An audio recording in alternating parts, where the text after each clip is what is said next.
થઈ ગયો ને એટલે હું એને નડાવું. હજી બેન તો જો ટીંગલાને આબો દઈ દઈને બિચારાને ઘાણ કાઢી નાખશે.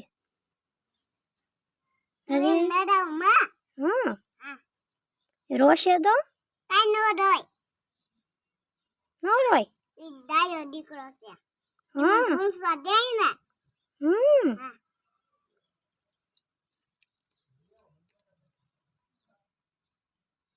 આ ધૂળમાં લખું. કામ મને ધૂળમાં લખું. ધૂળમાં જ રખડવું હા. એટલે એને નવડાવો એમ ને. હા. હાબો પૂરો થઈ જાય કે હું રાજી બેન આજે આનો હાબ પૂરો થઈ જાય. હું એને નડાવું. દોતોને ડૂબી ડૂબી ડમ ડમ. ડૂબી ડૂબી ડમ ડમ. રાજી બેન જો ટીંગલાને નવરાવા બેઠા છે અમારે. મમ્મા પાણી ગળી ગયું. મક્કો સસલત કર.